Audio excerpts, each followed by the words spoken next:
Renungan Pagi, Christ Triumphant atau Kristus yang Menang oleh Ellen G. White, 14 Januari 2025. Mari kita berdoa.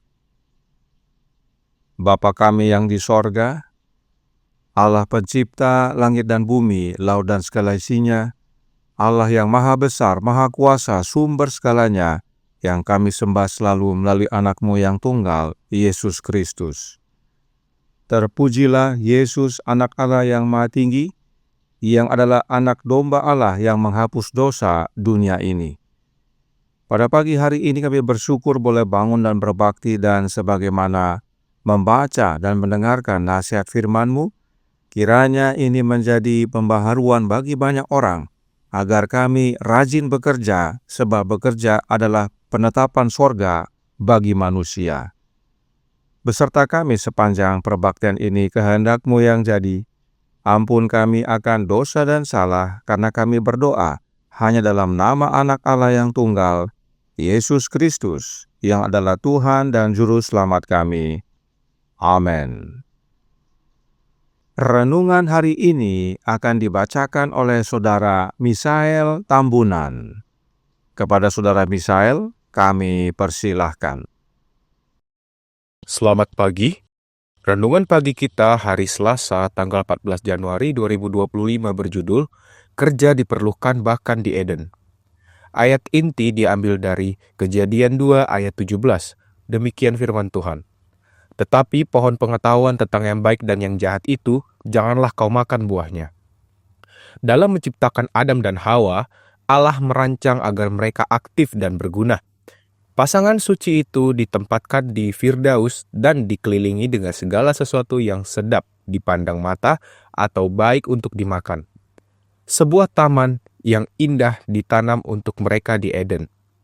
Di sana terdapat pohon-pohon megah dari segala jenis, semua yang dapat digunakan untuk hiasan.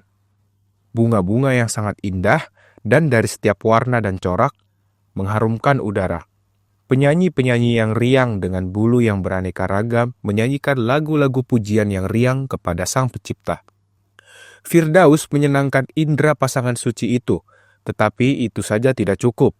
Mereka harus memiliki sesuatu untuk mengaktifkan organisme manusia yang luar biasa itu. Dia yang menciptakan mereka tahu apa yang baik bagi mereka. Dan jika kebahagiaan hanya terdiri dari tidak melakukan apapun, mereka dalam keadaan suci mereka yang polos akan menjadi pengangguran. Namun, begitu orang tua pertama kita diciptakan, Allah memberi mereka pekerjaan. Mereka harus mencari pekerjaan dan kebahagiaan dengan memelihara hal-hal yang telah Allah ciptakan, dan kebutuhan mereka harus dipenuhi dengan berlimpah dari buah-buah taman itu. Kerja otak dan otot bermanfaat. Setiap kemampuan pikiran dan setiap otot tubuh memiliki tugasnya masing-masing, dan semuanya memerlukan latihan untuk mengembangkannya dan memberi mereka kekuatan yang menyehatkan. Setiap roda dalam mekanisme kehidupan harus digunakan. Seluruh organisme perlu terus-menerus dilatih agar efisien dan memenuhi tujuan penciptaannya. Dikutip dari manuskrip 58 tahun 1890. Kristus disebut Adam kedua. Dalam kemurnian dan kekudusan, terhubung dengan Allah dan dikasihi oleh Allah, ia memulai di mana Adam pertama memulai. Namun, Adam pertama dalam segala hal berada dalam posisi yang lebih menguntungkan daripada Kristus. Persediaan yang luar biasa yang dibuat di Eden bagi pasangan kudus itu dibuat oleh Allah yang mengasihi mereka. Segala sesuatu di alam ini murni dan tak ternoda. Buah-buahan, bunga-bunga, dan pohon-pohon yang indah dan tinggi tumbuh subur di Taman Eden. Dengan segala sesuatu yang dibutuhkan Adam dan Hawa, mereka disediakan dengan berlimpah. Tetapi setan datang dan menyusupkan keraguan akan hikmat Allah. Hawa jatuh dalam pencobaan, dan Adam menerima buah terlarang dari tangan istrinya. Ia jatuh di bawah ujian terkecil yang dapat Tuhan rancang untuk membuktikan ketaatannya, dan pintu air malapetaka terbuka atas dunia kita. Oleh ketidaktaatan satu orang, semua orang telah menjadi orang berdosa. Dikutip dari manuskrip 20 tahun 1898. Manuscript Releases Volume 8 halaman 39 dan 40. Terima kasih. Terima kasih atas penata layanan Saudara Misael. Tuhan Yesus memberkati. Selamat pagi saudaraku dalam Tuhan. Tentang bekerja, Roh Nubuat berkata dalam The Health Reformer tanggal 1 Mei tahun 1877 paragraf 11 yang berbunyi, "Marilah kita ajari anak-anak kecil untuk membantu kita selagi tangan mereka masih kecil dan kekuatan mereka masih lemah. Marilah kita tanamkan dalam benak mereka fakta bahwa bekerja itu mulia, bahwa itu ditahbiskan bagi manusia di sorga, bahwa itu diperintahkan kepada Adam di Eden sebagai hal yang penting bagi perkembangan pikiran dan tubuh yang sehat. Bekerja itu mulia dan ditetapkan Allah di sorga untuk manusia." Artinya, kemalasan bukan ciptaan Allah dan bukan berasal dari Allah. Dari manakah berasal kemalasan? The Youth Instructor tanggal 18 Oktober tahun 1894 paragraf 5 berkata, "Bila ada banyak kemalasan, setan bekerja dengan godaannya untuk merusak kehidupan dan karakter. Jika kaum muda tidak dilatih untuk melakukan pekerjaan yang berguna, entah mereka kaya atau miskin, mereka berada dalam bahaya. Karena setan akan mencarikan pekerjaan bagi mereka sesuai dengan perintahnya sendiri." Itu sebabnya Roh Nubuat menjelaskan yang berikut ini dalam The Youth Instructor tanggal 31 Januari tahun 1901 paragraf 6. "Setiap saat mesin tubuh terus bekerja. Hari demi hari jantung berdenyut, melakukan tugasnya yang teratur dan terarah, tanpa henti mengalirkan arus merahnya ke seluruh bagian tubuh. Aksi terlihat meliputi seluruh mesin yang hidup, dan manusia, pikiran dan tubuhnya yang diciptakan menurut rupa Allah, harus aktif untuk mengisi tempat yang telah ditetapkan baginya. Ia tidak boleh bermalas-malasan. Kemalasan adalah dosa. Tubuh kita terus bekerja, bahkan meski saat kita tidur. Dalam tubuh kita tidak ada yang malas. Maka demikianlah manusia seharusnya harus aktif bekerja dan tidak malas, sebab malas itu dosa. Karenanya Roh Nubuat berkata dalam manuskrip 24B tahun 1894 paragraf 10, "Tuhan menciptakan Adam dan Hawa dan menempatkan mereka di Taman Eden untuk merawat dan memelihara taman itu bagi Tuhan. Mereka akan bahagia jika memiliki pekerjaan, atau Tuhan tidak akan memberikan pekerjaan itu kepada mereka." Adalah rancangan Allah agar Adam dan Hawa bekerja di Taman Eden.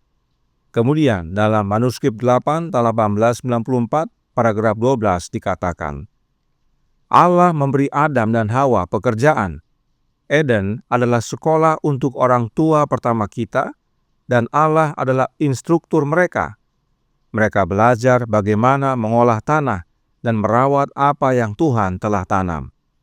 Mereka tidak menganggap bekerja sebagai hal yang merendahkan, tetapi sebagai berkat yang besar." Sejak awal, Allah ciptakan manusia untuk bekerja, khususnya mengolah tanah dan merawat yang ditanam, sebab bekerja adalah berkat yang besar. Oleh karenanya, Roh Nubuat menyatakan dalam Signs of the Times tanggal 13 Agustus tahun 1896 paragraf 5, "Ketika berunding dengan Bapa sebelum dunia ada, Tuhan Allah telah merancang agar menempatkan sebuah taman bagi Adam dan Hawa di Eden dan memberi mereka tugas untuk merawat pohon buah-buahan serta mengolah dan merawat tanaman. Pekerjaan yang bermanfaat harus menjadi pelindung bagi mereka, dan pekerjaan itu harus dilestarikan melalui semua generasi hingga akhir sejarah bumi." Artinya, sejak Adam dan Hawa hingga kepada akhir zaman nanti, manusia harus rajin bekerja. Dan contohnya adalah Yesus. Signs of the Times tanggal 4 Mei tahun 1882 paragraf 7 berkata, Anak Allah menghargai bekerja, meskipun dia adalah yang mulia sorga. Dia memilih rumahnya di bumi di antara orang miskin dan rendah, dan bekerja untuk mencari nafkah sehari-hari di bengkel tukang kayu Yusuf yang sederhana. Kristus adalah teladan kita. Dia datang ke bumi untuk mengajari kita cara hidup. Allah Bapa bekerja, Anak Allah bekerja. Itu sebabnya bekerja telah ditetapkan di sorga untuk manusia. Kita manusia yang diciptakan menurut gambar dan rupa Allah diberikan berkat untuk bekerja. Dan Yesuslah teladan kita. Apakah malaikat bekerja? Oh ya. Science of the Times tanggal 4 Mei tahun 1882 paragraf 19 berkata, malaikat adalah pekerja. Mereka adalah pelayan Allah bagi anak-anak manusia. Oleh karenanya, Ron Hubbard menasihatkan dalam manuskrip 11 tahun 1885, paragraf 14. Sementara di dalam dunia ini, pria dan wanita harus bekerja. Kerja bukanlah aib, tetapi berkat. Kristus sendiri bekerja dengan tangannya, begitu pula para rasul. Kristus tidak ingin kita menghabiskan waktu kita dalam merenung tidak berbuat apa-apa. Saat kita bekerja dengan tangan kita bisa memikirkan Allah dan sorga. Kita dapat membawa juru selamat bersama kita dalam pekerjaan kita. Kita dapat mengetahui jika kita mau bahwa Dia, yaitu Kristus, ada di sebelah kanan kita, siap membantu kita di setiap saat dibutuhkan. Ke tempat kerja sekalipun, kita bisa bawa Kristus, dan Dia berada di sebelah kanan kita, siap setiap saat untuk membantu kita dalam bekerja.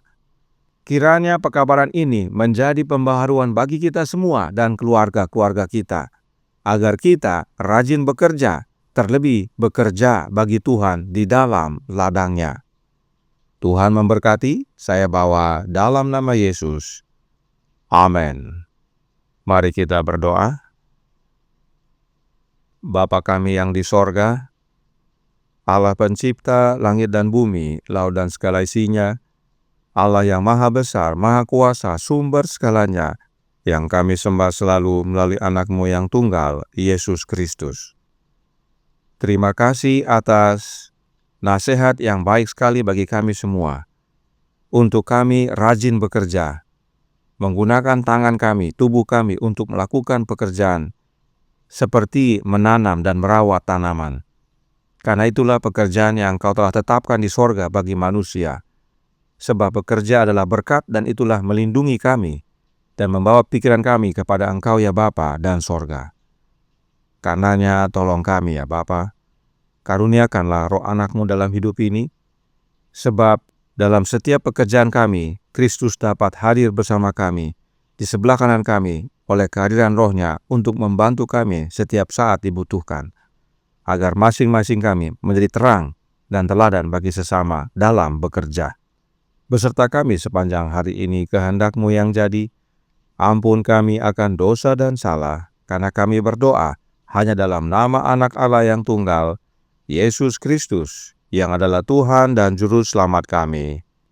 Amin.